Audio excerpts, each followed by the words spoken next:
Muito bem, esta é a segunda aula sobre o Rosário, o Santo Rosário, no ensinamento do Papa Leão XIII. O Papa Leão XIII, que esse verdadeiramente foi o Papa do Rosário. Foi o Papa que mais escreveu sobre o Santo Rosário. A aula passada, que está disponível aqui no canal, onde tudo começou, vocês podem tê-la, Supreme Apostolatus Officium.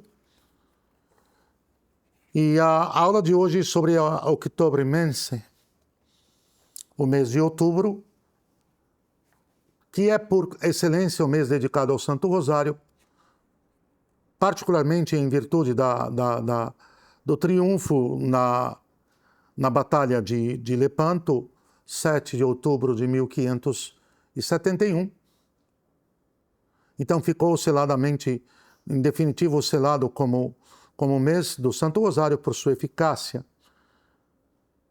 Então tem uma nota própria também, nós não nos esqueçamos que pós-pontificado de Leão XIII, que aconteceu provavelmente o maior evento histórico do século XX, que foi a aparição de Nossa Rainha Santíssima em Fátima.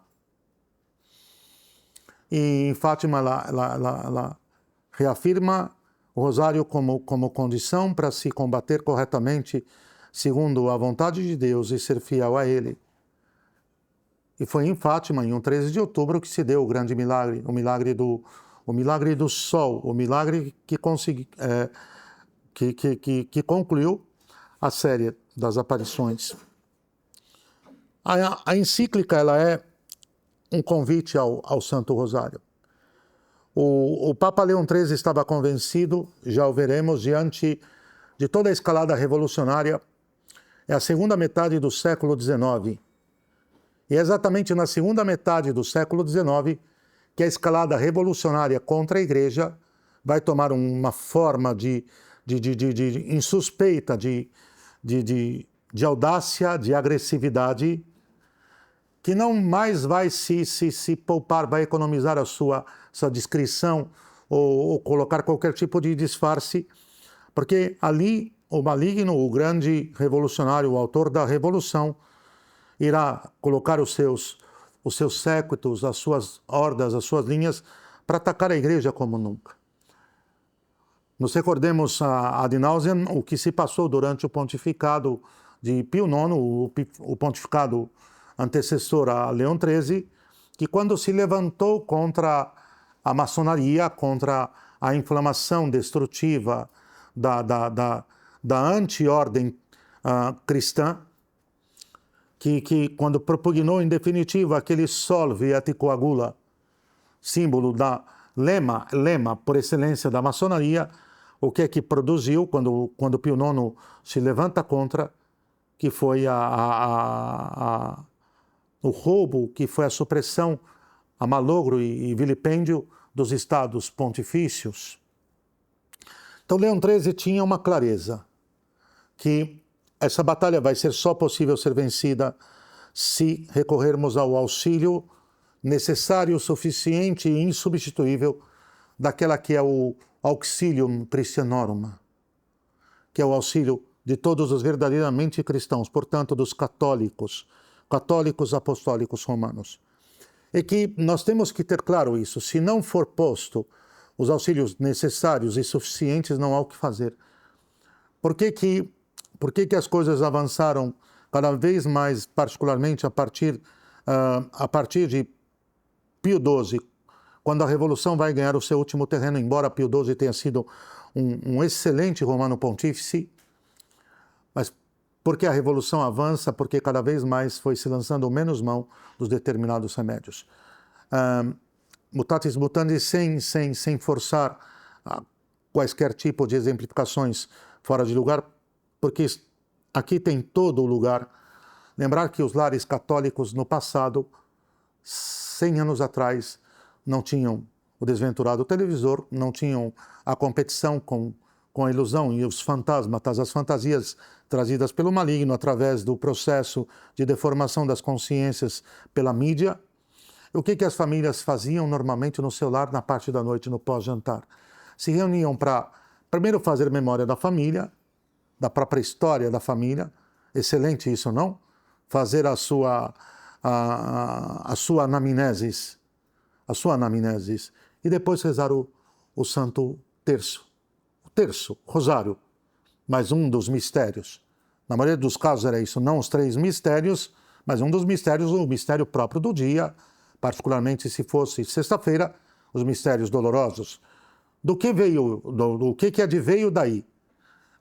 O que adveio daí? Adveio que se fomentou a virtude, se fomentou o temor de Deus, se fomentou a docilidade aos planos do Senhor, em imitação e sob os auspícios, sob o patrocínio de Nossa Rainha Santíssima, e aconteceu que as vocações floresceram abundantemente, como se pede na fraternidade sacerdotal São Pio X, Senhor, dai-nos sacerdotes, Senhor, dai-nos sacerdotes, Senhor, dai-nos muitos santos sacerdotes, Senhor, dai-nos muitas santas vocações religiosas, e previamente nos dai-nos famílias católicas, Então acontece que era isso, famílias com 10, 12 filhos, onde 7, 8 acabavam na vida consagrada, na vida sacerdotal, a vida consagrada por excelência, ou na vida religiosa.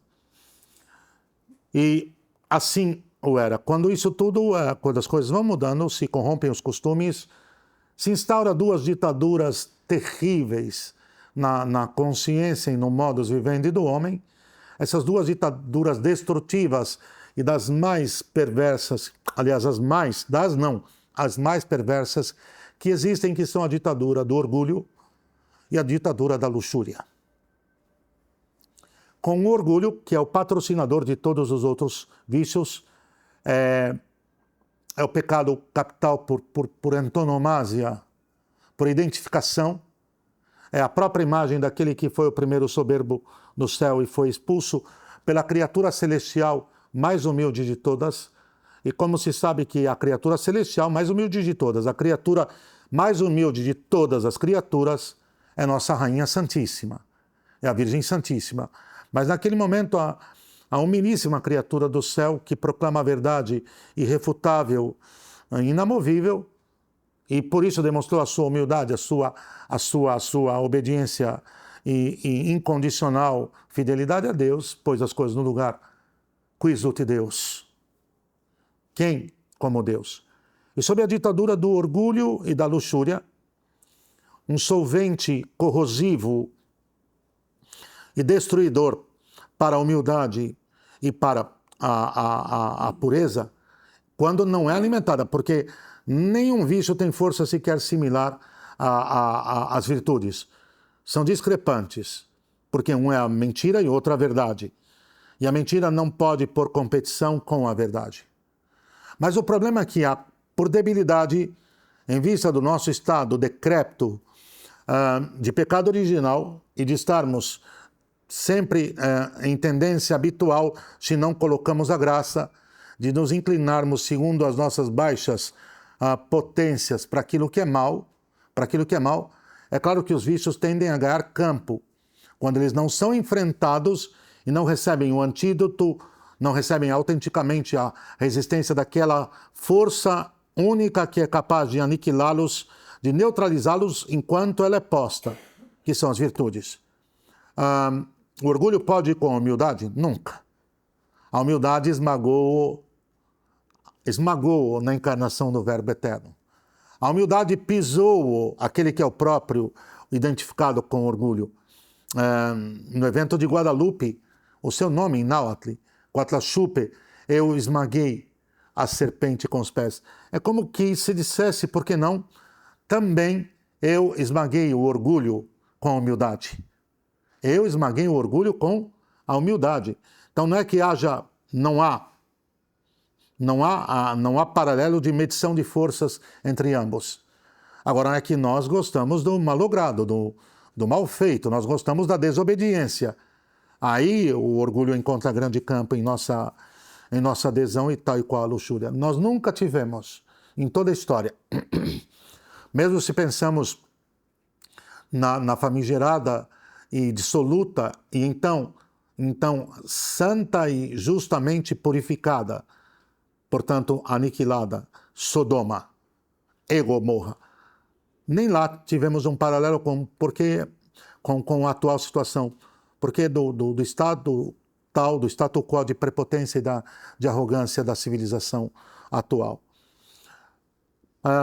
Galgando esses vícios, e que na década de 60 eles tiveram uma propugnação extraordinária, préternatural, e chegaram ao seu ápice, se viu o que se produziu. Mas o que Leão XIII quer com a Octobre Mensi é impulsionar o rosário, e ele vai usar esse termo aqui num determinado momento na encíclica, como aquilo que já foi dito na conferência anterior, como arma de guerra. Arma de guerra contra as trevas, arma de guerra contra o maligno, arma de guerra contra o maligno, arma de guerra contra os vícios. Ele começa assim, convite ao rosário, parágrafo 1º. Ao aproximar-se o mês de outubro, ele publicou em 22 de setembro de 1891. Estava à metade do seu pontificado. Na metade do seu pontificado. Ao aproximar-se o mês de outubro, já agora consagrado à Beatíssima Virgem, é para nós coisa sumamente grata relembrar as solícitas recomendações que nos anos precedentes vos dirigimos, ó veneráveis irmãos. Ele está dizendo isso a quem? Ao episcopado. Ao episcopado. A fim de que em toda parte os fiéis, impelidos pelo vosso zelo autorizado, se volvessem com reavivada piedade para a grande Mãe de Deus, para a poderosa auxiliadora do povo cristão. A ela recorrendo suplicantes durante o mês inteiro, com o rito do Santo Rosário. Impressionante que ele utiliza a expressão rito, aqui contra os improvisos, que é um pouco parte, seja do sentimentalismo, seja, portanto, também do orgulho, da busca de si mesmo, da autossatisfação. A ela recorrendo suplicantes, durante o mês, com o rito do Santo Rosário, rosário que a Igreja habitualmente usou e divulgou, sobretudo nos tempos mais tempestuosos, e sempre com o desejado êxito. Aqui dá a entender claramente que ele reconhece o fim do século XIX, de seu século como um tempestuoso, mas ele sinaliza para o século seguinte, que naquela visão préternatural que deu lugar à confecção da oração a São Miguel Arcanjo, do pequeno exorcismo, fez com que visse o século futuro cronológico, temporal, não como o mundo futuro, século futuro, mas como o século cronológico, o arco de 100 anos que teria início em 1900 como o século das trevas. Só um parêntese, eu farei muitos, viu? Me perdoem. É uma triste mania que tenho, mas que não se põe a perder o nexo. Bom, é no dito século das trevas, que ele vê que Deus permite, segundo a providência santíssima, para aumentar os cuidados sobrenaturais, para fortalecer a aplicação dos remédios que foram dados por Deus. Em Fátima eles serão reforçados, e em Tui, em 1925, o ano da instituição da solenidade de Cristo Rei, do reinado social de Cristo, esse ano 100 anos, em Tui, Nossa Rainha Santíssima, a dizer dos últimos remédios, aí é coisa sobre os 5 primeiros sábados. Mas esse parêntese é interessante perceber que é sobre o tempo do século das trevas, sobre o século XX, que discorre a mais astuta, a mais engenhosa, a mais avançada manobra do inimigo para atacar a obra de Deus, sua Santa Igreja, a partir de dentro. Não é por acaso que dentro do século das trevas acontecerá o Concílio Vaticano II. dentro do século das trevas. O Concílio Vaticano II, como obra das trevas por essência, poderia não ter sido, ainda que não previamente, podemos dizer, proclamado como um concílio em continuidade com todos os concílios anteriores, portanto, um concílio conciliar, de proclamação dogmática e de anatematização dos fautores do erro e de condenação dos erros, é preciso dizer que, de qualquer forma, a priori o concílio poderia se vislumbrar que não seria, não creio nessa hipótese porque creio piamente ainda que a mensagem do terceiro segredo era sobre o futuro Concílio Vaticano II, sobre a obra das trevas que produziria a maior hecatombe de almas da história da Igreja. Maior do que fora o próprio protestantismo, hein? Que partiu a civilização católica europeia ao meio, mas que era declaradamente inimigo da Igreja. O problema é pôr uma facsímile aqui, desculpem minha digressão, mas está dentro, para fazermos um pouco de contexto sobre o âmbito e a atmosfera dentro da qual ele vai propor o combate. De qualquer forma, outra coisa é criar uma facsímile à outra, que substituirá a verdadeira, propondo-se às almas como se fosse ela a autêntica, e causando o maior efeito de deformação das almas, de desfiguração das almas, jamais acontecido na história. Porque pior do que tratar uma doença com aquilo que é o veneno para ela, pior tratar uma cirrose hepática do que com cachaça, que não vai tratar nada e que vai acabar de consumar o processo de fibrilização hepática do fígado. Pior que isso é por um falso remédio. Dizer, tome isso que você ficará curado. E é o que fará a nova religião.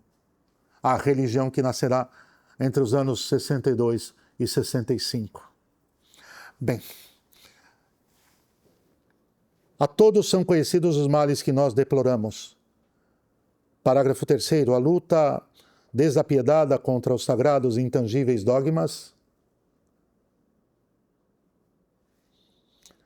que a Igreja guarda e transmite, a zombaria da integridade e da virtude cristã que a Igreja defende, a trama de calúnias de mil modos urdidas, o ódio fomentado contra a Sagrada Ordem dos Bispos e principalmente contra o Romano Pontífice, os ataques dirigidos com a mais imprudente audácia e a criminosa impiedade contra a própria divindade de Cristo, no intuito de extirpar pelas raízes e destruir a obra divina da redenção, que força alguma poderá jamais destruir nem cancelar. Quer dizer, os ataques dos revolucionários, principalmente vindos do campo do protestantismo, e aqui os florescentes movimentos exegético-bíblico, uma rapina, uma armadilha do tamanho do mundo encabeçados pelos protestantes. Aqui eu não tenho as datas exatas, mas vão culminar em revolucionários, em fautores da deploração da reta interpretação da Escritura que só a Santa Igreja em seu bimilenário e infalível magistério pode dar. Isso deu gente como Rudolf Bultmann, como Jürgen Moltmann, como Adolf Pannenberg, como Samuel Heimerich. Esta gente vai influenciar Joseph Ratzinger. Esta gente será a exegese bíblica de Joseph Ratzinger nos seminários alemães, o que mais tarde ele mesmo vai afirmar que é o que eles liam. Está aqui gente já racionalista, já naturalista, já integralmente porque racionalista, anti-escritura, anti-mistério. Portanto, não cabe na mente de um arrogante, de um entrevadamente inspirado, entre aspas, racionalista protestante, não cabe a ele o mistério. Não cabe dentro desta mente o mistério, aliás.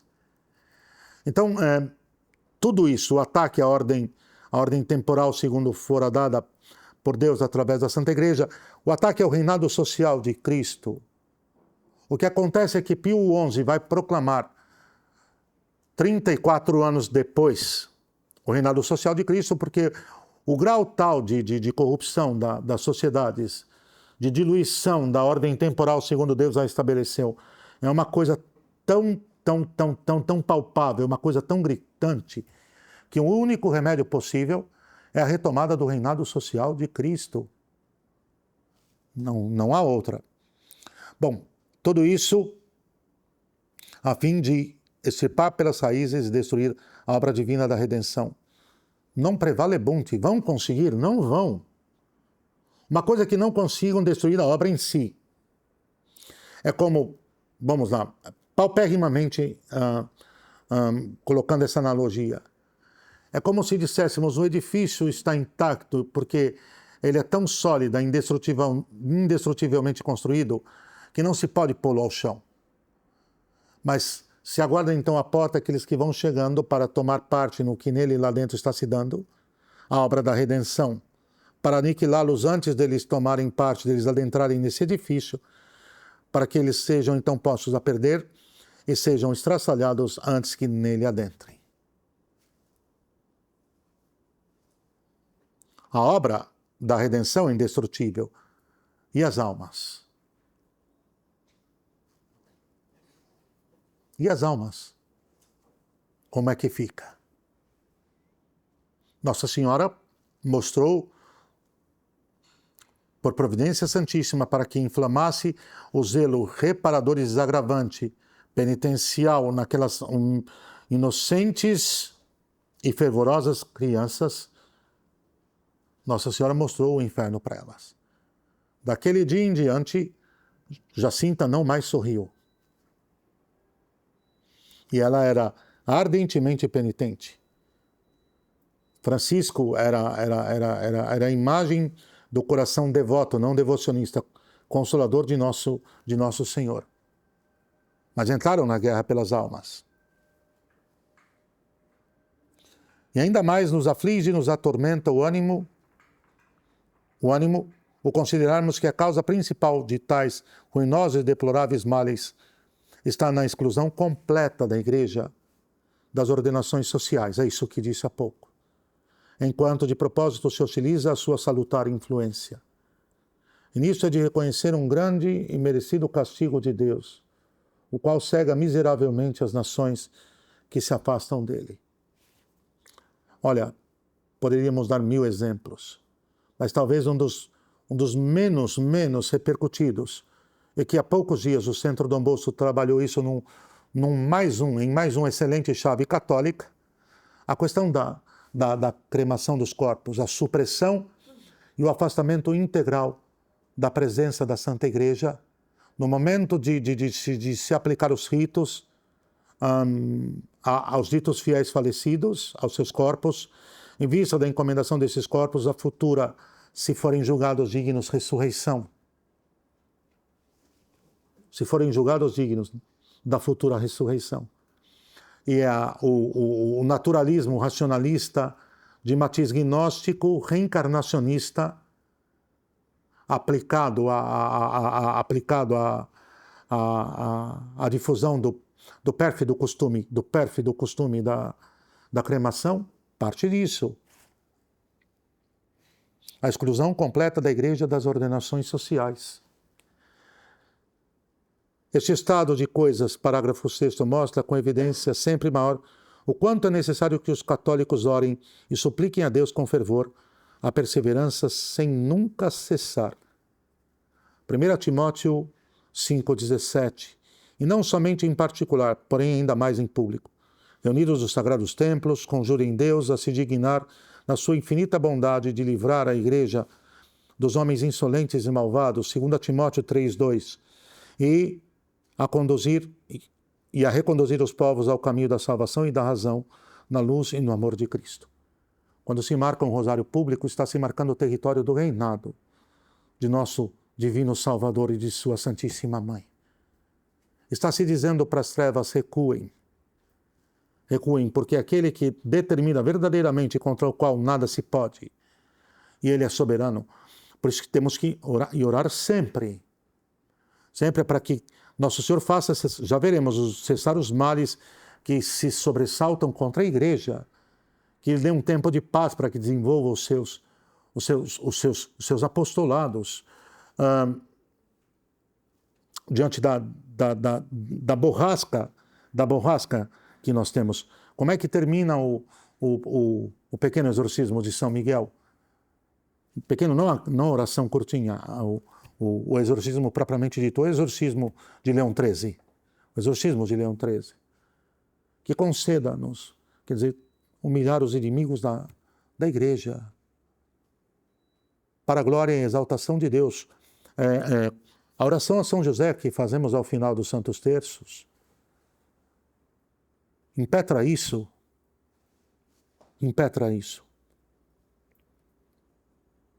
Mas é preciso pôr as armas. Uma civilização que não combate com as armas corretas vai ser aniquilada. E aí já veremos o valor único da oração e o valor único dentro do tesouro, dentro da importância, dentro do que significa a potência, o poder da oração, o Santo Rosário no epicentro disso tudo. Nesta fonte, na oração, ela alimenta e fortifica a sua vida. Quem? A Santa Igreja com seus fiéis. Porque elevando-se mediante a oração assídua, acima das vicissitudes humanas e mantendo-se constantemente unida a Deus, isso é o que fará a diferença. É-lhe dado viver plácida e tranquila da própria vida de Cristo. E nisto ela é fiel imagem de Cristo, a quem o horror dos tormentos sofridos pelo nosso bem nada diminuiu nem tirou da beatíssima luz e da felicidade que lhes são próprias. Os santos de Deus travaram sua guerra contra as trevas, contra o inferno, contra o mundo, em favor de todo o corpo místico de Cristo, do qual eles eram parte. Os sacerdotes como cabeça e os demais batizados como membros. No estado de plácido e tranquilo, de incondicional abandono em Deus e confiança numa fé teologal, não fiducial. Não fiducial, teologal. Significa que não é larga aí e deixa como está aí e muito bem. Não, é ponde os meios, sede consequentes e Deus sempre dará a resposta. Quando nós ouvimos as narrativas de vidas, e são encantadoras realmente, de biografias, e que devem chegar ao nosso conhecimento dos grandes santos mártires sempre. Mas há pouco o próprio CDB lançou a biografia do padre Gabriele de Malagrida, um mártir que diante da prova, aliás, que almejava para a glória de Deus, se assim o fosse, embora se julgasse indigno, receber como coroa, como prêmio, como coroa da vitória, o martírio. Que é a última sinalização, é o último grande sináculo de fidelidade a Deus, quando de par em par de outras em outras fidelidades, vai chegando à consumação, à consecução daquela fidelidade última, que não pode acontecer sem a graça divina. Sem a graça divina. Mas os santos, como é que os santos se comportaram diante das borrascas universais e particulares? Incólumes. Não é altruístas, não é aquela coisa meio que deformada e orgulhosamente estoica. Não. Combativos, sofrendo, sangrando com o corpo místico de Cristo. Mas certos de que o que perseverar até o fim, esse será salvo. Que seja a perseverança aqui até o fim, particularmente falando. Portanto, diante das borrascas particulares e das borrascas universais, e assim aconteceu com essa pleia de luminares.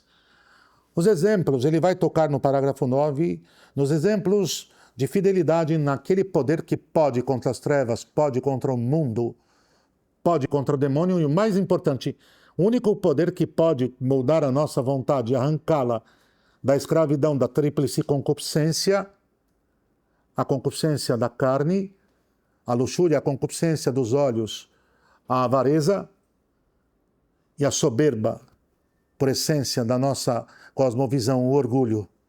A soberba da vida não é outra coisa senão o nosso orgulho em querer pôr as coisas do nosso jeito e do nosso modo, Foi a primeira forma de concupiscência que foi posta na veia de Adão e de Eva. E depois se viu as consequências. Do orgulho do próprio plano vem a avareza, o desejo desmedido dos bens temporais em detrimento dos bens sobrenaturais. E vem a luxúria, que é uma espécie de cárcere perverso da dependência dos prazeres sensíveis. Termina-se na potência da sexualidade, mas lembrem-se que há os seus sucedâneos e os seus cooperantes, como, por exemplo, a gula e a preguiça. A gula e a preguiça. De tal costume da vida de oração e de recurso a Deus. Antes de tudo, a oração é um recurso a Deus. De tal costume luminoso, achamos luminoso exemplo nos fiéis da Igreja nascente, exemplo de ser proposto a imitação de todos os pósteros. Pedro, vigário de Cristo, pontífice supremo de toda a Igreja, por ordem do ímpio Herodes, fora lançado no cárcere e destinado à segura morte. Ninguém estava em condições de lhe levar auxílio para o subtrair àquele perigo, mas não faltava esse auxílio único que a devota oração sabe obter de Deus. Como nos testemunha a Sagrada Escritura, a Igreja elevava a Deus fervorosíssimas preces por ele, mas a Igreja fazia a Deus contínuas preces por ele. Atos 12:5. E tanto mais ardente se tornava o empenho da sua oração, quanto mais grave era a angústia que eles experimentavam por aquela desventura. Todos sabem que essas preces foram atendidas. Antes, todos os anos, o povo cristão celebra sempre com agradecida alegria a lembrança da miraculosa libertação de São Pedro. Lá está em Roma a igreja, a Chiesa di San Pietro in Vincoli, onde estão as cadeias com as quais ele estava preso ou não, e das quais ele foi libertado pelo anjo. Mas nas suas horas supremas, quando no horto de Getsemane, falando de Nosso Senhor agora Leão XIII faz menção ao próprio Senhor. Mas nas suas horas supremas, quando no horto de Getsemane a sua alma foi invadida de uma angústia imensa e oprimida por uma tristeza mortal, ele não somente orava, porém orava mais intensamente. O termo original quer dizer prolixamente. Prolixamente. Lucas 22:43. E isso ele fez não para si mesmo, pois como Deus nada podia temer e de nada precisava, mas fê-lo para nossa vantagem e para a vantagem da sua igreja, cujas futuras orações e futuras lágrimas desde então ele generosamente fazia suas, tornando fecundas umas e outras com a sua graça. Ponto. Agora o papel de Nossa Rainha Santíssima. Agora ela vai entrar como modelo último, como criatura e perfeito de súplica. Maria, medianeira de todas as graças. No parágrafo 12 diz o Santo Padre, Leão XIII, as exposições da divina sabedoria devem ser olhadas com profunda veneração. O Filho Eterno de Deus, querendo assumir a natureza humana para redimi-la e nobilitá-la, e, portanto, para contrair um místico consórcio com o gênero humano, não deu cumprimento a este seu desígnio, senão depois de obter o livre consentimento daquela que fora designada para sua mãe, e que, em certo sentido, representava todo o gênero humano. Segundo a célebre e veracíssima sentença do Aquinate, Santo Tomás de Aquino, abre aspas, por meio da anunciação aguardava-se o consentimento da Virgem, em nome e representação de toda a natureza humana.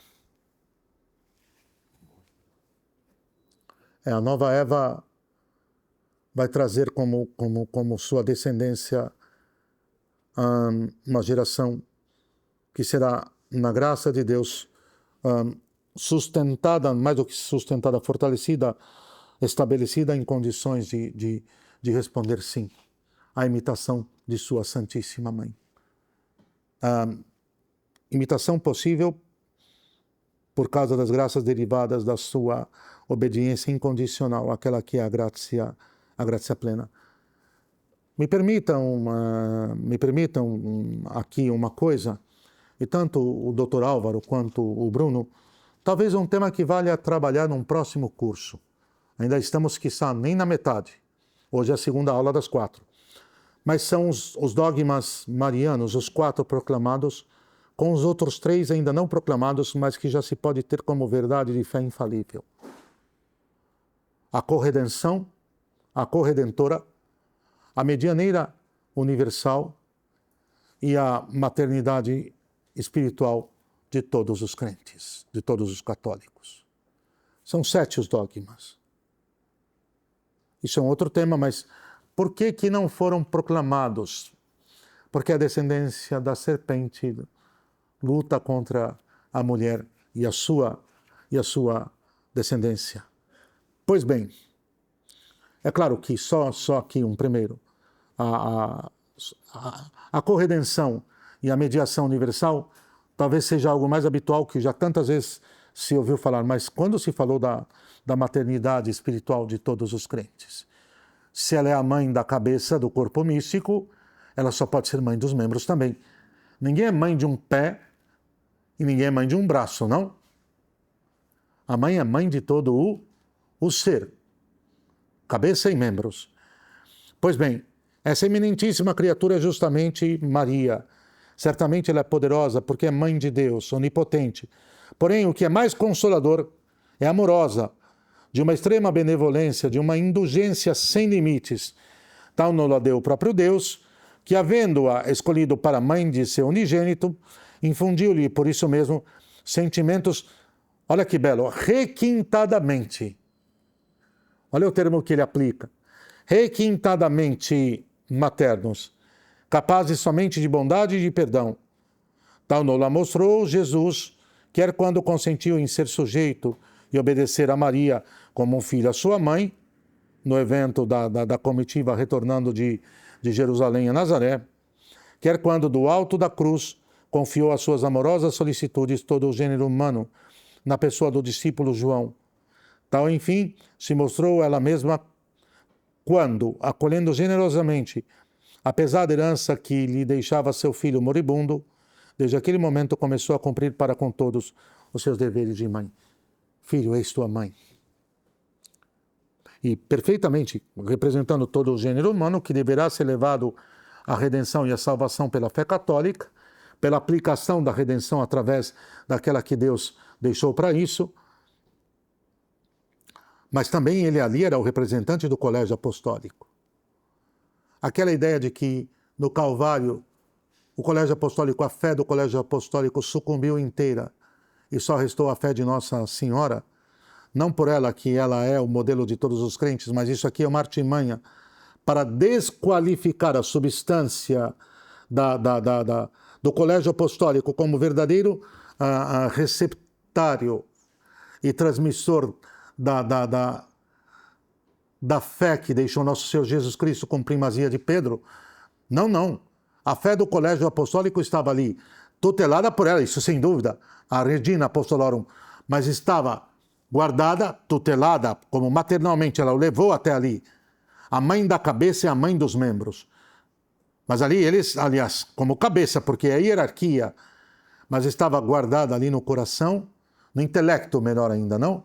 E na adesão daquele santo apóstolo. Ele era um dos 12. Então, se ele estava ali, estava todo o colégio apostólico. Porque onde está um deles, está toda a igreja. Quem vai dizer isso mais tarde é o próprio Santo Inácio de Antioquia. Ubi episcopo ibi ecclesia. Onde está o bispo, está a igreja. Claro que esperamos que ele se comporte como católico, não? Que ele seja católico, não a diferença da sumária maioria, como há pouco estourou no Brasil, um que, traindo a fé católica, entregando-a qual Judas Iscariotes ao escárnio dos ímpios e dos infiéis, fez a sua assinatura de Judas Iscariotes com a sua deplorável atitude de bater palmas a um grupo de feiticeiros que tomavam quase que de assalto um templo dedicado à adoração, ao culto e ao anúncio do único e verdadeiro Deus. Essa foi uma outra matéria posta pelo Centro Dom Bosco. O recurso a Maria na tradição cristã, continua Leão XIII, parágrafo 15. Este plano de eterna misericórdia executado por Deus em Maria é ratificado por Cristo com a sua última vontade. Foi desde o início compreendido com imensa alegria pelos santos apóstolos e pelos primeiros fiéis. Foi compreendido e ensinado pelos venerandos padres da Igreja. Foi concordemente compreendido em todos os tempos pelo povo cristão. E mesmo quando a tradição e a literatura se calassem, essa verdade seria igualmente atestada com grandíssima eloquência pela voz que rompe do coração de cada cristão. Com recurso à Nossa Rainha Santíssima, ao longo de todos os séculos, desde a primeira hora. O Sínodo de Belém, no segundo século, hein? Quer dizer, nos inícios de tudo, o Sínodo de Belém anatematizou, excomungou, amaldiçoou todo e aquele que ousasse orgulhosa e demoniacamente se opor à confissão de sua virgindade perpétua. Maria Virgem antes, durante e pós-parto, não? E após o parto. E o recurso aqui, sim, o que ele está falando, o recurso à sua mediação, bom, isso começou aqui ela se antecipa, não? Em Caná. Mas sempre toda a raça de Jesus Cristo, a Igreja, os fiéis católicos tiveram na sua mediação materna a inalienável confiança, e assim sempre foi. Aí de vez em quando vinham os servos de Satanás tentar colocar algum tipo de joio no campo desse excelente trigo, a confiança na sua mediação. Isto deve ficar claro para todos nós. O Concílio Vaticano II, como obra integral desta malícia e dessa manobra do maligno em relação ao criar a falsificação da verdadeira religião, da religião revelada, colocou Nossa Rainha Santíssima também no porão desta nova religião. Podem perceber. Disso o máximo que se derivou é um devocionismo barato, aquificado, superficial, que nada tem da substância, do recurso à compreensão sólida, ainda que em alguns casos não fosse totalmente elaborada, mas da sua mediação, e de que não virá para nós, de seu divino Filho, portanto de Deus, nada daquilo que necessitamos para a nossa edificação espiritual e para a nossa subsistência temporal, que não deva vir pelas suas mãos e a sua mediação. Aquilo que acho que o padre Buffet, o jesuíta, no seu tratado sobre a mediadora universal, e não se iludam, hein? O tipo de devocionismo medíocre, infantiloide, sentimentalista e barato, que se colocou a partir do concílio como também mascaramento do verdadeiro culto de hiperdulia à Mãe de Deus, de verdadeira veneração, como a mais elevada de todas que se pode aplicar, que não tem paralelo em nenhum tipo de competição com a adoração que a Deus somente se deve. Que a Deus somente se deve. Foi posto como um artefatozinho de conforto das próprias inquietações e de suprimento dos anseios e anelos talvez mais avarentos e viciosos que cada um traz. Não de recurso à medianeira, que é outra matéria. E aí o que se viu foram multiplicar-se as baratas novenas. Uma coisa, quando é que se percebe que não é devoção, não é devotamento à Virgem Santíssima, mas é devocionismo barato? Quando não há nenhum tipo de combate ascético pela conversão pessoal. Quando se arrasta um caudal de vícios e a total indecisão por cumprir aquilo que Deus quer. Deus me aceita. Não, uma coisa é a compaixão, a misericórdia, outra coisa é a omissão e a indiferença em relação a colocar os meios postos por Deus. Isso Nossa Senhora não assina embaixo desse tipo de anarquia, desse tipo de covardia. Isso ela não faz. Isso ela não faz. Eu rezo o terço todos os dias, mas continua roubando a empresa. Eu rezo todos os dias, mas usa contraceptivos na relação conjugal. Eu rezo todos os dias, mas eu estraçalho a honra e o bom nome do meu próximo diariamente quando eu me encontro com a primeira pessoa com a qual me encontro. Quando São Luís Maria Grignion de Montfort, aí outra pasta aberta, mas depois criam-se os paralelos. Quando ele fala da total escravidão de amor a nosso Divino Salvador pelas mãos de Maria, e dentro do estudo sobre os outros 3, aliás, nem sobre os 7, o estudo sobre os 3 dogmas ainda não proclamados, isso dá um curso e tanto, um futuro curso e tanto, hein? Sobre os 3 dogmas ainda não proclamados, isso dá um senhor curso. Quando São Luís Maria Grignion de Montfort fala desse voto de escravidão, no quinto mistério doloroso, a crucifixão e morte de nosso Rei Eterno, a redenção consumada, se pede como fruto desse mistério a mortificação do espírito. O que é isso? Quando nós falamos da mortificação do espírito, a priori não parece abstrato demais. Tá, mas o que é isso? E um dia, rezando o Santo Terço junto a outros sacerdotes, particularmente naquele momento, esse mistério, quem rezava era um sacerdote da Fraternidade Sacerdotal São Pio X, todos estavam junto a eles. O sacerdote disse assim, que correspondamos à graça de fazer de nós mesmos um dom para Deus. Os olhos fizeram isso aqui, meus.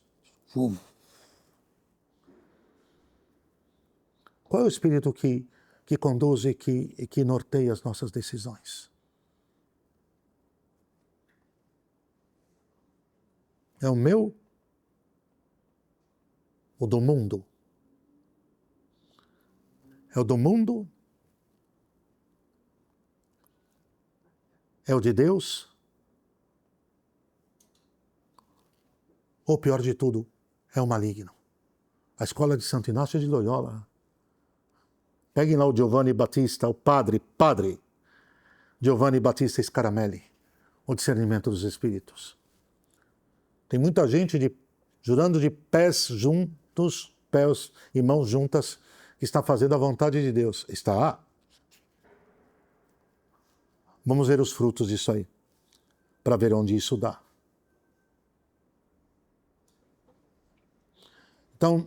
Então, meus filhos, a devoção é a consumação da própria entrega. Não venhamos com penduricalhos, com fantasias, com perfumaria. Não vamos criar fantasmas, ilusões.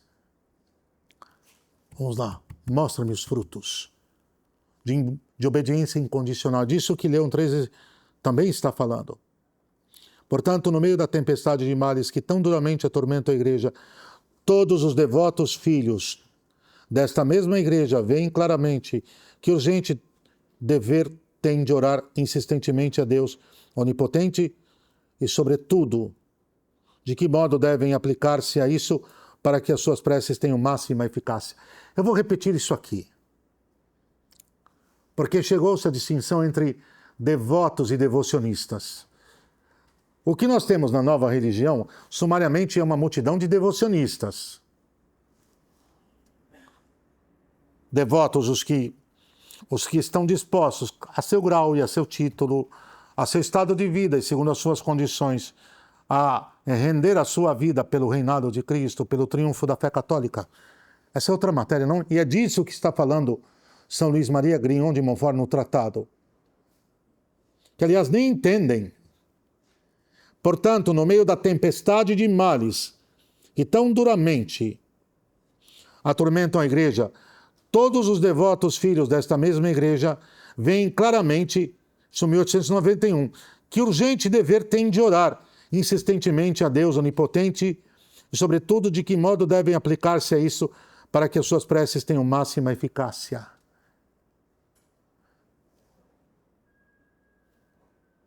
Seguindo o exemplo de nossos piedosíssimos pais e antepassados, recorramos a Maria, nossa Santa Rainha, e concordemente supliquemos a Maria, Mãe de Jesus Cristo e Mãe Nossa, mostra-te nossa Mãe e por meio de ti acolha nossas preces, aquele que nascido para nós quis ser teu filho. Da Sagrada Liturgia, isso aqui é o Ave Maristela, não? Mostra-te se matrem. Isso aqui é o Ave Maristela. Ou nós lançamos recursos àquilo que foi dado por Deus, ou nós estamos postos à perda, não? Estamos fritos.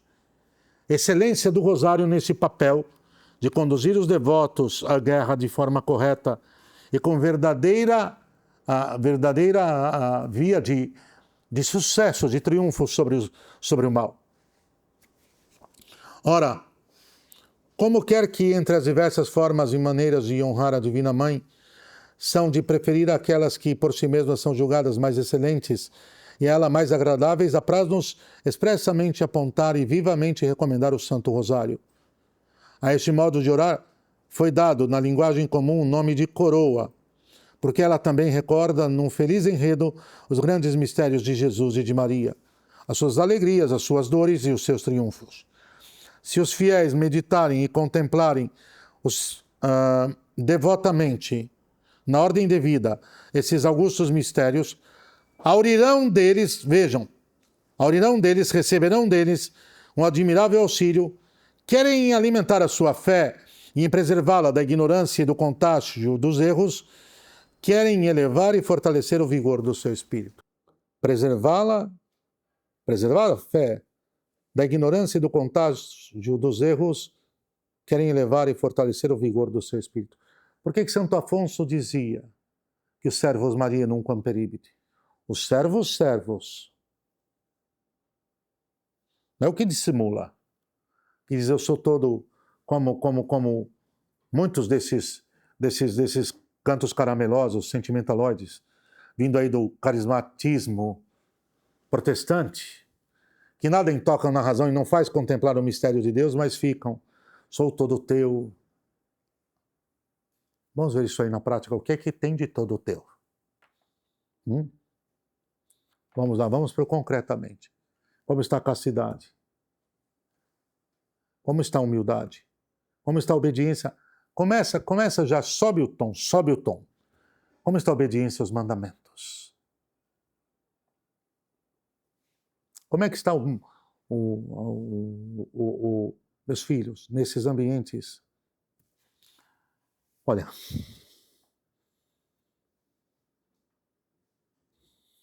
nesses ambientes carismatistas, os sacerdotes tendem a avalizar o pecado contra a procriatividade, sob desculpas das mais esfarrapadas possíveis, dentre os quais a ausência de meios materiais para criar mais filhos, até mesmo a possibilidade de afetação da estrutura da mulher, até conduzi-la à morte.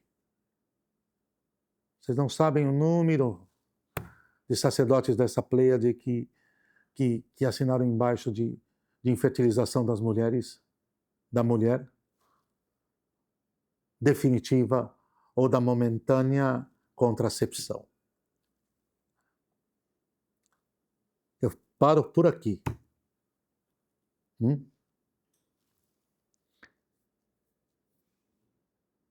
E homens que querem ministrar cura interior, venham ministrar cura interior da desobediência e infidelidade a Deus, né? Ninguém ministra isso. Ninguém, não? Da infidelidade e da traição permanente a Deus.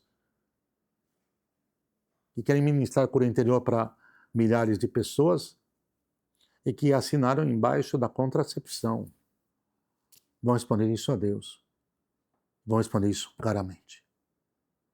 Mataram o desígnio de Deus no seio de muitos casais que estavam em estado de languidez, de ausência de fortaleza, de debilidade, e que seria colocar os meios corretos, que já veremos isso. Pois é. E como se deve orar? Se deve orar para fazer a vontade de Deus acima de tudo. Eis aqui, escrava do Senhor. E depois, ele coloca quando se é autêntico e quando não. Se as suas orações fossem realmente tais, deveriam eles, além de tudo considerar que é coisa indigna e culposa o querer fixar a Deus o momento e o modo de vir em nosso socorro. A Deus que não nos deve nada, tanto que quando Ele atende a quem lhe ora, e quando, entre aspas, coroa os nossos méritos, na realidade não coroa outra coisa senão os seus próprios dons. Santo Agostinho, Epístola 194. E quando não secunda os nossos desejos, comporta-se providencialmente como um bom pai para com seus filhos, o qual tem piedade da estultícia desses e olha sempre a sua verdadeira utilidade. Ele está colocando sobre aqueles que começam a rezar e daí a pouco não são atendidos nas suas petições, mal postas, mal discernidas e mal postas, ficam impacientes e inquietos, desanimados e já param. Isso não é de um devoto. Isso não é de um católico. Isso é no mínimo, de um débil. Vamos dar o bônus da dúvida. No mínimo, de um débil e no máximo de um interesseiro desvairado, que é a mentalidade protestante. A teologia, a dita famigerada teologia da prosperidade, que diga que quer fazer de Deus uma espécie de título de capitalização dos próprios devaneios pessoais.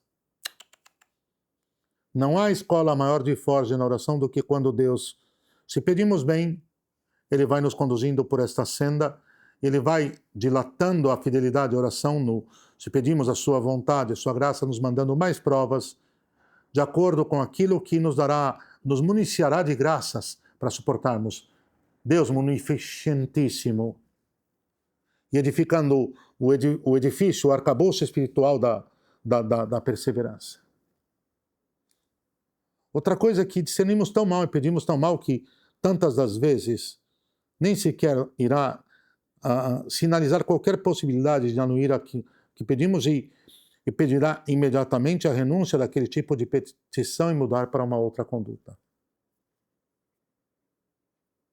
E às vezes terá de fazer isso nos corrigindo, sofrendo. Nos corrigir sofrendo, nós sofrendo. Nós sofrendo. Pater noster qui es in celis, sanctificetur nomen tum, adveniat regnum tum. A terceira petição agora, fiat voluntas tua. No Getsemane, no ápice do sofrimento dele, em direção à malícia, ao horror, à maldade do pecado, à fúria e ao ódio de Satanás, a ingratidão de todos aqueles que poderiam se beneficiar da redenção, mas que terminarão condenados ao inferno. Ele diz, non mea, Pater, non mea, sed tua. Deus de Deus, luz da luz, da mesma condição, fez-se obediente até a morte e morte de cruz. A oração pela igreja é a oração da igreja, mas Deus acolhe benignamente e atende às orações que, amparadas pela intercessão dos santos, devotamente lhe erguemos para torná-lo propício à sua igreja.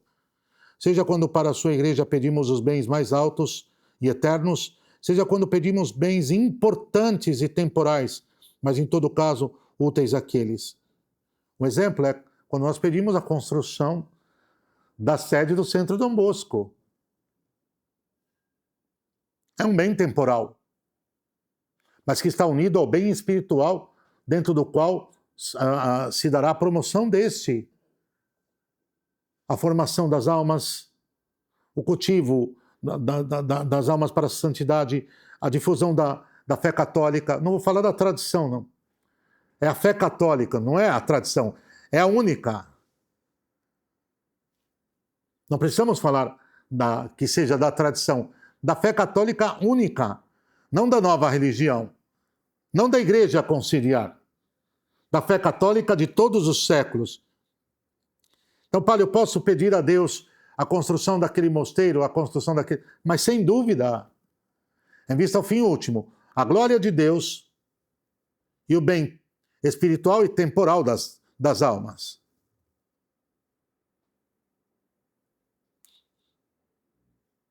Com efeito, a tais orações, a dita valor e imensa eficácia, com suas orações e seus méritos, nosso Senhor Jesus Cristo, que amou a igreja e deu-se a si mesmo por ela, com o fim de santificá-la, para fazer aparecer diante de si mesmo gloriosa a igreja. Efésios 5, 25 a 27. Ele que é o Pontífice Supremo, santo, inocente, abre aspas, sempre estando vivo para poder interceder por nós. Ele que nas suas orações e súplicas, crêmulo por fé divina, sempre consegue o seu intento. Unidos a ele por nossa Rainha Santíssima, nunca sem ela. Sempre por ela. Mas ele é ele é o Pontífice eterno. E não tem outra. Eu sou o caminho, a verdade e a vida. No fim disso tudo aqui, nós já veremos uma coisa. Tem um pouco mais de tempo ainda? Tenho, não? No fim disso tudo aqui, nós veremos uma coisa. Nosso Senhor afirmando, eu sou o caminho, a verdade e a vida. Ninguém vai ao Pai senão por Ele, ninguém vai a Ele senão por nossa Rainha Santíssima. Porque tem pouca eficácia a nossa oração, porque estamos pouco unidos a Deus. Nós já veremos uma coisa, por quê? Porque estamos pouco contritos, porque estamos pouco penitentes. Porque achamos que Deus está a serviço da nossa dissolução. Porque fazemos da nossa vontade uma espécie de local sagrado que Deus não pode não salvaguardar. Quem disse isso?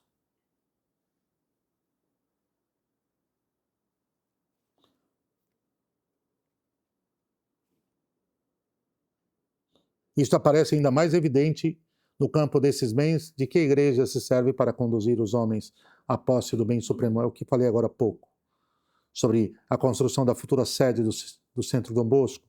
Visto haver ela nascido justamente para esta missão, a sua oração deve ter uma grande eficácia em obter que se cumpra perfeitamente sobre os homens o desígnio da providência e misericórdia de Deus, de modo que, quando os homens oram com a igreja e por meio da igreja, em definitivo impetram e obtêm aquilo que desde a eternidade Deus onipotente dispusera a conceder. Qual é a maior oração de todas? Qual é a maior impetração de todas? Qual é a maior expiação de todas? Qual é a maior adoração de todas? A maior ação de graças de todas? É o sacrifício perpétuo. E o que ele impetra? A salvação eterna sobre os homens. O que ele expia? Os pecados. O sacrifício perpétuo não é para impetrar o desejo daquele carro novo, né, de última geração que eu ainda não tenho. Não faz isso que você vai cair em blasfêmia. Isso é a mentalidade, desculpem-me o prosaísmo barato, que eu não queria descer o nível em prosaísmos baratos, isso é a mentalidade do cão. Sabem do cão? Isso é a mentalidade do cão, não é a mentalidade de Deus. Cessou o prosaísmo barato ao qual eu não gostaria de ter descido, mas é que às vezes é preciso para deixar claro. Agora, a Santa Missa impetra a conversão do esposo que é alcoólatra. Impetra a conversão da esposa que não quer filhos. Impetra a libertação da escravidão, do vício das drogas dos filhos, do filho que está escravo. Impetra e esmaga as trevas. Em vista ao fim último, ao bem eterno, a salvação, porque se a esposa não tiver filhos, ela vai terminar, porque negou esses frutos a Deus, ela vai terminar, no mínimo, se arrependida e perdoada, tendo que muito bem cooperar com a pena temporal, vai terminar num purgatório longo, não? E se não terminar, e se não se arrepender, vai terminar condenado ao inferno. Só para nós entendermos. Alguém que negue empedernida, obstinada, contumazmente a Deus cumprir a sua vontade, mesmo conhecendo-a, e não quer dar a ele os seus frutos, está em estado de ruptura com o Senhor. Por isso que a pena temporal é a forma de restituir a ele como cooperação, porque seria impossível fazermos com a nossa própria potência de dar de dar a ele aquilo que vai demonstrar que a ele se parou de se opor. Parou de se opor, passou a se ser dócil e fiel. Os milagres da oração, Então ver-se-á que foi justamente por virtude da oração que muitos, mesmo em meio à grande corrupção do mundo depravado, nós não conhecemos isso não é? Do mundo depravado se conservaram puros e isentos de toda a contaminação de carne e de espírito, realizando a santificação no temor de Deus, segundo Coríntios 7:1. Que outros, quando estavam a ponto de ceder ao mal, não somente se contiveram, mas do perigo e da tentação tiraram um acréscimo de virtude, que outros já derrubados, por um estímulo interior, foram impelidos a levantar-se e a lançar-se no amplexo de Deus misericordioso. Olha, a imensidão, a imensurabilidade do poder da oração, porque é recurso a Deus, e é Deus quem há de operar, não se pode ter. Eu repito, por que Santo Afonso falava: quem reza se salva? Quem não reza está em maus lençóis. Quem não reza vai terminar entregue à carne, aos vícios, aos abutres. A imagem dos padres da igreja dos vícios como abutres, não? Onde está o cadáver, os mortos espirituais? Estão os abutres. Onde estão os mortos espirituais estão os vícios. Está a soberba, a avareza, a luxúria, a ira, a gula, a inveja, a preguiça. Os 7 capitais. Quem não reza vira um monstro, vira algo irreconhecível. Quem de nós já não, sem exemplificação desnecessária, quem de nós já não conheceu pessoas que, num determinado momento, até eram muito retas e tinham uma certa vida de oração, e num determinado momento cederam à tentação do desleixo, da preguiça, da rotina, passaram a rezar com menos vigor, com menos piedade, com menos cuidado, passaram a não considerar os mistérios e muito bem, foram só reproduzindo materialmente aquilo que outrora fazia a ponte com colocar-se diante do mistério de Deus, e terminaram o quê? No estado de deplorável, como se fosse aquele palácio do qual foram expulsos os demônios, e depois, vago, não voltaram só os que foram expulsos, como disse Nosso Senhor, voltaram com uma turba ainda pior. Agora, não há do que duvidar. Quando se faz recurso sincero, já veremos isso. Com lágrimas, com contrição, com verdadeiro arrependimento, recomendamos-lhes orarem com esse espírito de religião e de piedade que sempre convém quando se trata com Deus, como costumam fazer os santos e como fazia o nosso próprio Redentor e Mestre, com fortes gritos e lágrimas. Opa, peraí, não vão confundir com carismatismo não, hein? Não vamos sair daqui agora gritando todo mundo, não é? Não, isso é psicose coletiva, é outra matéria. É no sentido muito mais interior, com verdadeira dor pelas vezes que somos infiéis, com o grito da alma que diz a Deus: dai-me a têmpera dos santos. Dai-me a têmpera dos santos. Dai-me ser constante. Dai-me sair da preguiça, da rotina. Agora é preciso enriquecer, então, esse voto verbal com obras de ascese, com obras de combate, com bom combate. Não é da boca para fora, não. Senhor, eu quero fugir da gula. Eu só vou passar lá naquela doceria que eu tanto gosto para me despedir. Eu vou me despedir dela hoje. Eu vou me despedir comendo meia dúzia daquele doce que eu mais gosto. Não é assim. Quando nós negamos a Deus dar aquilo que Ele nos pede, nós estamos sinalizando que nós não estamos dispostos a pagar o preço de cooperar com a sua graça e fazermos a sua vontade, nos livrando daquilo que é empecilho para que a nossa alma esteja dispersa e a nossa desperta e a nossa vontade resoluta em cumprir o que Ele determina. Você não corta com um grupinho de amigos. Você não cessa dele naquele ambiente que te leva para longe de Deus. Você vem dizer para ele: Senhor, eu quero tanto. Não, você quer ser fiel a coisa nenhuma. Você é um preguiçoso, resoluto, um acomodado, um indiferente, um impenitente que vai... Olha, Nosso Senhor disse, quando falavam dos que morreram na torre que desabou sobre eles, os operários, ou sobre aqueles que tinham sido mortos naquela sublevação pelo destacamento romano que se encontrava ali, ele disse: vocês acham que eles eram piores que vocês? Vocês acham que os que vão morrer aí na mão do narcotráfico eram piores que vocês? É? Não façam penitência, não. Porque o que tens agora de virtuoso, de nobre, de meritório, foi tudo graça de Deus. Se estamos aqui, diante de um ensinamento de doutrina, diante do sacrifício perpétuo, por graça, por pura graça, compaixão e mercê de Deus. Porque não solte Deus das suas mãos e já se verá. Então não se faz penitência, não se faz mortificação, porquanto se a oração conforta a alma, robustece-a e eleva as coisas celestes, a mortificação habitua-nos a dominar-nos a nós mesmos, e especialmente o corpo, que por motivo de antiga culpa é o mais perigoso inimigo da razão e da lei evangélica. Há entre essas virtudes, como é evidente, um nexo indissolúvel. Elas se ajudam reciprocamente e juntas tendem ao mesmo fim, que é o de desapegar o homem, nascido para o céu, das coisas caducas deste mundo, para elevá-lo quase a uma celeste intimidade com Deus.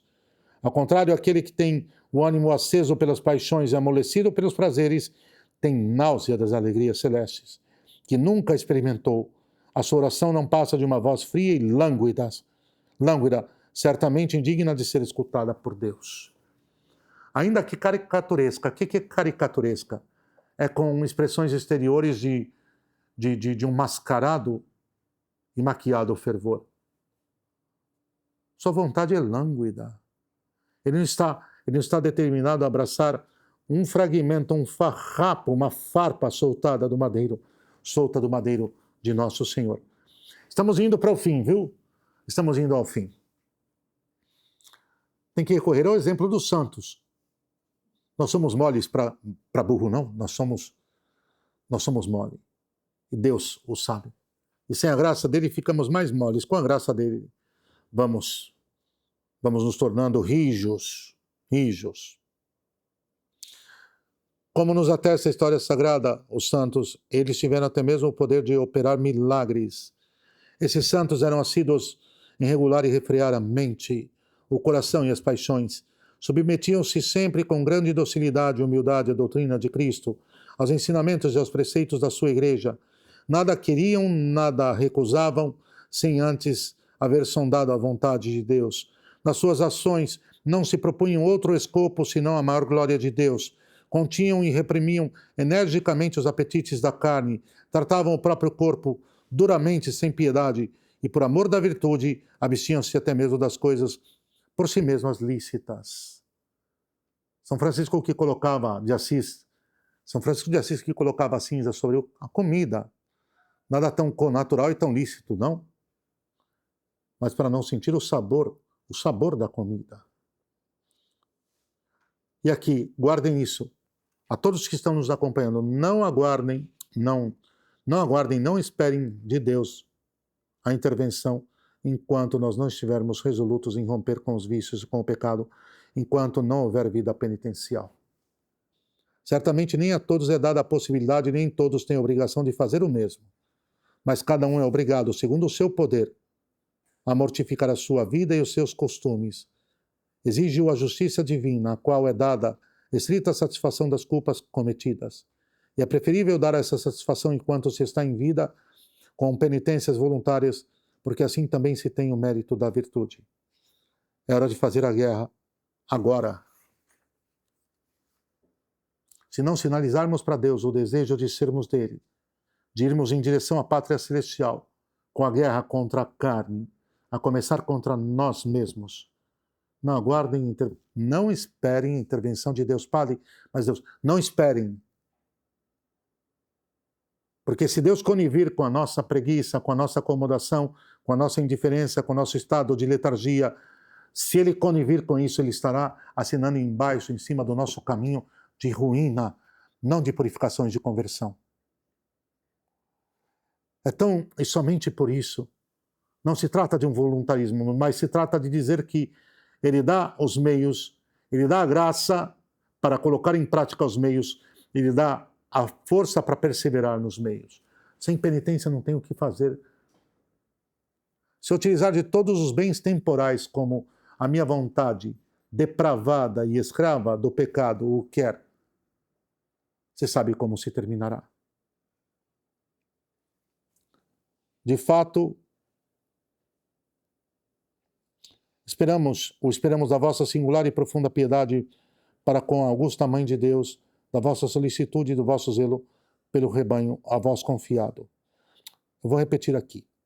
Depois do que, porque ficou sem sentido, depois do que até aqui expusemos, não nos resta, veneráveis irmãos, senão esperar dos nossos avisos e das nossas exortações o êxito mais consolador. E de fato esperamos da vossa singular e profunda piedade para com a augusta Mãe de Deus, da vossa solicitude e do vosso zelo pelo rebanho a vós confiado. Mais insistentemente lhe peçam aquilo que deve estar no ápice dos desejos de todos os bons, ou seja, a liberdade da Igreja e a pacífica posse dessa liberdade. Peçam isso a Deus.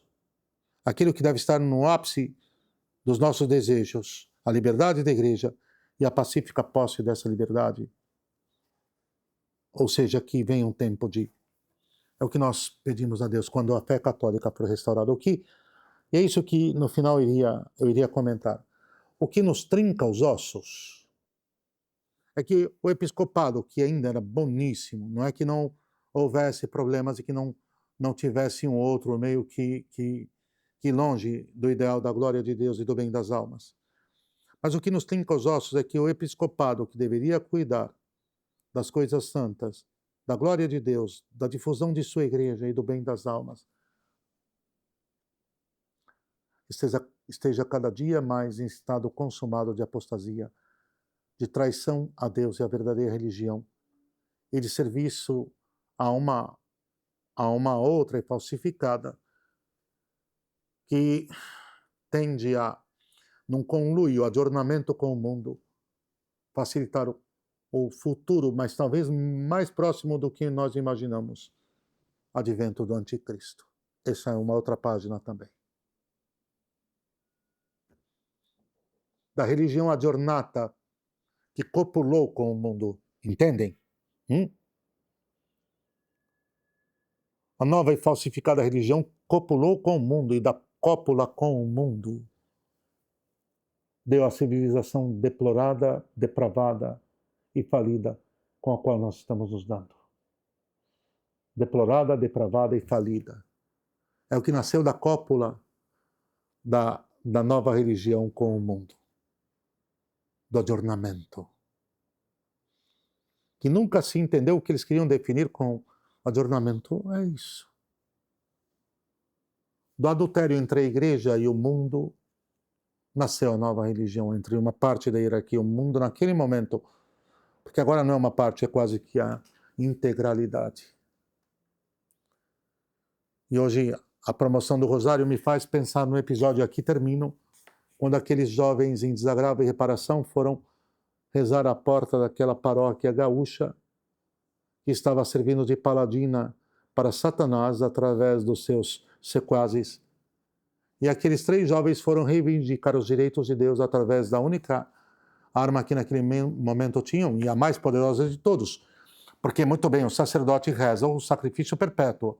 Monsieur Lefebvre pisou na África como missionário e de vila em vila passou a estar na missa de sempre, é só lerem isso, passou a rezar o sacrifício perpétuo, que é o maior de todos os exorcismos, e de vila em vila ele viu a obra de Satanás através da magia voodoo. E vão estudar o que é a magia voodoo? Deus foi destronando, foi abatendo, foi derrubando principados e potestades pelo maior poder do mundo, o sacrifício perpétuo. Aqueles 3 jovens tinham o imenso poder do Santo Rosário, que venceu, venceu, venceu e venceu em tantas outras batalhas. Enormes, imensas, como venceu em Lepanto. Aqueles 3 jovens tinham o poder da mediação universal de Nossa Rainha Santíssima e se colocaram ali de joelhos e foram tratados pelos apóstatas da hierarquia como inimigos da falsa e nova religião e daqueles que com ela estão em conluio. é só entrar nesse próprio canal e buscar as imagens. Bom, concluímos aqui, então, a segunda aula. Mês que vem nós temos a próxima, a terceira, ainda uma quarta, serão 4 encíclicas. E aí concluiremos esse curso sobre o Santo Rosário no ensinamento do gigantesco Leão XIII. Esse sim, o Papa do Santo Rosário. Esse sim, não uma cópia imitanda. E depois nós podemos pensar num curso sobre os 3 dogmas ainda não proclamados, mas que já são verdades de fé revelada incontestáveis. Então, que possam ter aproveitado. Obrigado pela presença de vocês e quem vai nos acompanhar. Até a próxima aula.